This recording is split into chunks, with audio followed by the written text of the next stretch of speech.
Amen, amen. Zambe na lola apambole bino makasi. Vraiment ngongana biso oki poete tokota na kati ya masolo na biso na pesi bino mbote mingi Zambe na lola apambole bino. Alors que toko kosala prière moke pona tokota na kati ya masolo oyo tozali nango na pesi bino nyonso mbote mingi na kombo na Yesu Kristo. Na pesi musani na Nzambe couple papa Gilles Bonganda na mère double na pesi bino mbote makasi. Vous êtes des couples bénis dans le Seigneur. Zambe na lola apambole bino makasi vraiment esika bino bozali misala na bino ekende liboso ke Zambe na lola fungola ba porte mingi pona bino. Vraiment tozo tanga makomi na Nzambe. Tozali na Romains chapitre 12, verset 3, verset 2, pardon. Et verset 2, oui, c'est 2. Ne vous conformez pas au siècle présent, mais soyez transformés par le renouvellement de l'intelligence, afin que vous discerniez quelle est la volonté de Dieu, ce qui est bon, agréable et parfaite. Et tozo kotanga lisusu na 16. Na 16. Ayez le même sentiment les uns envers les autres. N'aspirez pas à ce qui est élevé, mais laissez-vous attirés par ce qui est humble. Ne soyez point sages à vos propres yeux. Merci beaucoup. Zamena la pambole biso. Bien aimé, tozali na kati ya sujet oyo tozali nango très important. Et lelo tozolo belaka na kati ya sujet wana mais tozana mwa opinion moko muke oyo esika biso tozo kokotela. Après thème na biso ya lelo ezali la fonctionnement de la sorcellerie pratique. Bien-aimés dans le Seigneur, Bible zolobake, ne soyez pas transformés, soyez transformés dans l'esprit divin. Alors, ne soyez pas transformés dans le siècle présent. Alors, tant que dans le siècle oyo, tozali komona makambo oyo eza na kati ya mukili oyo. Na kati ya mukili oyo, tant que dans le siècle, toza kotala ba caractère nyonso ya mukili oyo eza na kati ya siècle. Alors Satan aza komanipuler siècle oyo makasi. Bien-aimé dans le Seigneur. Alors Bible oyo koyebisa biso ke ne to se transformer na siècle oyo te, mais tozala vraiment na intelligence. Alors tant nazo kote na kati intelligence, naza komona ke il y a une intelligence spirituelle profonde. Oyo muntu akoko vraiment kokota pour te comprendre oyo ezali posa ya Nzambe. Parce que na kati ya intelligence, Nzamba kopesa ba révélation trop. Ya ko comprendre façon ya mokili nde mokili ezo marcher. C'est pourquoi nde tozo ko expliquer sikoyo si la sorcellerie pratique. Bien-aimé de le Seigneur, le fonctionnement de la sorcellerie pratique. La sorcellerie ezali pouvoir démoniaque, oyo monde ténèbres a créé pour ne nuire ma famille, pour détruire vie à bantu, pour lungula bango na kati ya parole, parce que fonctionnement ya sorcellerie pratique ezali boye. Okomona muntu soki aza na vie ya prière te, na kati ata na kati église. Okomona muntu wana oyo aza na ba sorcellerie na ye, oyo ba pouvoir oyo aza na kati na ye. Musana ye eza ya convoûter nini convoûter église, convoûter vie de la foi ya muntu, convoûter bénédiction ya muntu, pote muntu apambo matin, pote muntu akende liboso te. Alors sur la technologie ya sorcellerie na kotoucher kono il faut na kitana tali sabino sikoyo et sorcellerie pratique ezali pouvoir oyo ezo wuta na ba alliance du sang. Alliance du sang ezali muntu oyo akozo pouvoir oyo il faut asa l'impact ya makila, il faut aller muntu amela pe makila pour être azuo nguya oyo pour être abada ko fonctionner nango. Et c'est pourquoi ils sont différents na sorcellerie et concert, parce que sorcellerie et concert ils sont manipulés par le sang. Tout ce qui est manipulé par le sang et qu'on à partir ya balier ya famille bazo exploiter esprit naie. Mais ezali sorcellerie pratique. Mais sorcellerie pratique ezali muntu bapesi ya kindoki. Ayebi ki azana kindoki na kati na ye. Ayebi ki azana kindoki. Parce que pour muntu akoto kutu na kati ya kindoki sorcellerie pratique, il faut pas envoûter ye. Parce que kindoki lelo est changé. Ezali susu ndenge ezalaka wana te. Lelo ba matisi technologie. Technologie oyo ba matisa ki lelo ezali attend et si qu'on sali. La première chose c'est l'adresse. L'adresse c'est le nom ya muntu. Mais kombo na yo, il faut ba invoquer yo. Ba invoquer yo. Tangu sko ba ko invoquer yo. Okolunga na kati ya posu na yo ya nzoto. Pour kota mbala moko na monde ya ténèbres. Tangu ko kota na kati ya monde ya ténèbres, c'est l'esprit qui entre. Eza esprit oyo ko kota na kati ya monde ya ténèbres. Tangu kota na kati ya monde ya ténèbres, ba ko transmettre yo pouvoir. Ba ko transmettre pouvoir à sorcellerie. Alors c'est l'esprit oyo ko zo déjà kindo.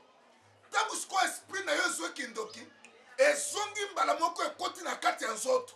Tangu koti na kati ya nzoto, on se retrouve mbala moko za sorcière. Pourquoi? Aux sorcières, parce que tu n'as pas la vie de la prière. Tu n'as pas la vie de la prière. Alors, dans la sorcellerie pratique, nous avons aussi les agents de renseignement. Même dans l'église, les agents de renseignement basalaka. Même dans la kati esikonyo sokovanda, esengeli bayeba fonctionnement ya vie na yo. Makamunyo sio zoloba. Il faut bayeba. Bako utiliser même ata na kati ya ndeke. Bako utiliser même ata na kati ya mpuku. Bako utiliser même ata na kati ya nyama moko. Mais yo so moneke eloko etelemi pembeni na yo ezali nyama. Mais eza nyama te mais ezala ki esprit oyo elataki nyama wana pona bayoka makambu na yo. Bayoka makambu na yo. Bien-aimé dans le Seigneur. Bien-aimé dans le Seigneur. Naza koyebisa yo ke na kati ya sorcellerie pratique ezali esika vie ya muntu nyonso ezobeba. Vie nyonso ezobeba. Alors na kati ya église ekoti koyi na kati ya ba oyo tozobenga misala ya nzambe. Na kati ya ba service de Dieu, il y a aussi même na kati ya oyo tozobenga ba prophétesse. Parce que zana muntu azana kindoki na ye mais azui misu ya komona. Alors il est en train d'envoûter, de détruire les étoiles des autres personnes. Alors na kati ya bantuana azana kati ya ko détruire ba étoile na bango pour te yala tabanguya wana. Bien-aimé dans le Seigneur, il faut tirer attention. Et il faut ça la peine esprit à prier na kati na yo. Matisse esprit à prière parce que na kati ya monde ya sorcellerie et ça n'a pas problème et yaka pour créer des difficultés spirituelles. Comme matissa kanda na kati ya muntu. Alors yeba na kati ya kanda et ça n'a pouvoir oyezo c'est la maloba. Bazo c'est la maloba na yo pour te tembo koloba maloba. Mbala moko monde ténèbres zui. Keba ata kanda zui ya markani. Ngai soki na saliboy total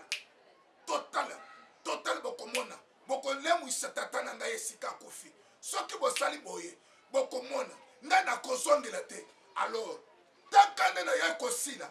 Alors tu as déjà fait la serment dans le monde des ténèbres. On me pesi directement déjà bazui déjà maloba na yo bakotisi yango na kati ya cassette. Tangu yo sikoyo zongisi makanisi kanda na yo esili déjà maloba na yo basi déjà bazui yango. Alors maloba na yo nde yango mungu naza kotambula likolo nango pona asala nango musala nde ozomoni na kati ya vie ya muntu ba destruction ba makambo ebele azoyeba esika ezouta te. C'est pourquoi la Bible dit garder ce qui est commandé. Alors, garder ce qui est commandé, c'est quoi? Il faut garder la parole de Dieu. Alors, la parole de Dieu nous donne la sagesse de comprendre la marche spirituelle, de comprendre makambo oyo toza kolekela yango. Bien-aimé, eza na bantu ebele oyo baza déjà dominé par abaloi ya coutume, dominé par na baloi ya sorcellerie. Alors yeba ke soki mutu babenge na kati ya mulini, soki esprit na ye bazangi moyen ya kokotisa pouvoir, bakokarde esprit oyo ekozonga te. Nde komona na tongo balobi ke mutu oyo akufi, ndoki oyo aza na kati ya kindoki wana peut-être azali nganga, parce que pouvoir ya féticherie nganga nyonso azalaka ndoki, parce que azalaka na barelation na monde ya ténèbres, monde ya sorcellerie. Tango sikoyo amoni ke mutu atika na monde ya ténèbres, akokende na famille ya bamutu wana mpona koyebisa bango ke naza na makoki ya kolamusa ndeko na bino.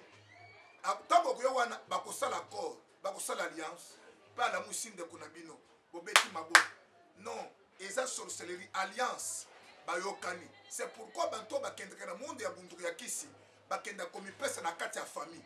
Bien aimé, eza na esika moko oyo mutu akobombanga, eza na kati ya Yesu, eza na kati ya bakisi te et nulle part. C'est pourquoi nazo yebisa yoki kindoki pratique ezali source ya motema mabe. C'est pourquoi zomoneke na kati ya misala ya kindoki eza na ba pouvoir ya oyo tozobenga ba pouvoir ya prostitution, parce que bakokolatisa mwana moko baposede na pouvoir ya prostitution, abandi kosala na ye kindumba, mais aza na vie ya kolinga nzambe, mais tant que nzoto na ye ezali vraiment possédé par le pouvoir ya sorcellerie, et c'est difficile pour mutu wana alungo na kati ya bizaleli wana. Yango nde nazo biso bien-aimé dans le Seigneur, yeba ke la prière ezali makasi efficace na butu, parce que butu yango nde eza na monde ya bitumba, eza monde au ténèbre aza ku détourner vie ya bantu. Bien-aimé, vie ya muntu ebebaka na moi te, vie ya muntu ebebaka na butu, butu nde vie ya muntu ebebaka eza na moi te. Nde nazoyebisa yo ke na kati ya makambo na Nzambe, c'est la sagesse divine oyo ekosauve muntu à travers la parole, parce que na mokili awa c'est le monde, c'est le monde ya sorcellerie yango ezo détruire ba famille, bato ebele bakufa, bato ebele bakufa na bakanda, parce que na monde ya sorcellerie, na monde ya sorcellerie eza na ba impact. Tant que mutu akoti na kati impact wana esengeli azala fidèle na baloi, parce que monde ya sorcellerie baza na renseignement, baza na discipline, baza na ba projecteur ya contrôle, baza na ba cameraman, biloko nyonso baza nango. Alors batravaillaka trop dur pour bakanye na monde na bango. Alors yo chrétien, quelle sagesse oza nango po toyeba façon ya combattre na kati ya vie ya famille na yo. Merci. Vie ya famille na yo eza na bitumba. Peut-être mutu moko na kati ya famille na yo akanela yo mabe oyebi te. Yo yebi ke na poto esika ozali, même en Afrique du Sud, esika nyonso okimi ndoki ya famille na yo te. Nazo apesa exemple, eza na mama moko akuta mama moko azoteka bambisi, me mbisi na ye ezotambola makasi. Mama azwi bambongo, aza na vie moko ya kitoko, aza na vie ya bien, mais mama wana ke kotuna ye, mama yebisanga secret oyo ndenge makambo alobi mama zela ngai na 3 heures nakoya kozwa mpona tokende kosomba bambisi. Aye toke mama wana na 3 heures, mama wana abimi mpe ayebisi mobala na ye na toke kosomba bisi, molinga na ngai azilinga libala, mobala na ye alobi sava oya rapide na 12 heures, parce que ngai nazokende mosala, nakende mosala ndako ezotikala vide, mais il faut osala rapide ozonga ndako. Mama wana abimi akuti mama oyo abengaki ye na libanda mutakala, atango azokriva alushi bakende na nzela bakuti parti ya nzete, bamati likolo ya parti ya nzete baluki ekomi avion. Maman Zoïbseye, yo sengingai. Pointe na la question yo secret. Tozo matana yo. Na yebisika moi na yo azali. Bakei va se retrouver na États-Unis. Maman tikiya na salon ya mwana na ye. Alobi loba li loba. Tozo mwana na yo. Maman lobi te nako loba li loba moko te. Pona bozo mwana na ngai. Maman tikiye wana mutakala. Mama wana tikele pe mutakala. Ya zongi. Tango zongi mwana na ye bimi na tonga sukula na douche. Akoti mama na ye. Aye na tikeni. Aye na avioni. Sorcellerie. Transporté. A outi Afrique. A se retrouver dans les États-Unis. Bien-aimé dans le Seigneur. Même à ta ozawapi. Okimi dokite. Mais dokibaki makaye na kati ba démonstration à prière. Parce que na kati ba démonstration à prière, yambonde ko sala bakar de fou spirituel pour tous la protéger. Alors, nazo yebisayo. Eze na batu bazo prier, mais bakuruaraka. Bakutime ya famille na bango. Aliaka basoso. Azana badat aliaka soso. Bazana badat oyo basalaka eloko moko ya famille na bango. Azana badat oyo akomemelaka eloko moko. Bien-aimé, lorsque quand tu es en Christ, tu n'es pas le serviteur du monde, dans le monde des ténèbres. Alors quelqu'un qui comprend la spiritualité, c'est quelqu'un qui est déjà dans la dimension. Alors, donc bien aimé, nous avons le sang. Le sang qui a coulé sur la croix de Golgotha. C'est le sang qui est plus que le pouvoir du monde des ténèbres. Bien aimé, il faut opérer sa confiance na kati ya maloba ya Nzambe. Mama wana mwana ya zuye akoti avion azongisi ao. Bien aimé, si tu n'es pas dans la parole de Dieu, alors ozo garder l'alliance. Écoutez, dans votre chair, il faut détruire le sang de votre origine. Dans votre chair, ne chantez pas que ngai naza muluba, ngai naza mukongo, ngai nazali mutetel, ngai naza. Évitez ça. Alors, quand chantez ba lié ya coutume ya ba famille, ezali ko adorer coutume. Toi tu n'es pas dans la coutume. Tu es déjà en Christ. Parce que la Bible dit, celui qui est en Christ est devenu une nouvelle créature. La nouvelle créature, c'est celui qui est déjà sauvé en Christ. Bien-aimé dans le Seigneur. Alors, il y a que lorsque quand tu crois le monde de ténèbres, tu crois les principes de la famille. Sortez dans les coutumes. Sortez dans la Katia Alliance. L'Ungona Alliance. Spirituellement, tu n'es pas dans la famille. Mais charnellement, tu peux avoir la reconnaissance de votre famille, que baza ba famille nangai. Mais na Katia Moulim aussi déjà obimi na Katia famille. Parce que ce n'est pas toi belé, baza kota muna bilembo, ya malédiction. Parce que ce n'est pas famille belé, eza étouffé na sorcellerie. Bakoko na yo bavanda basaka maloba.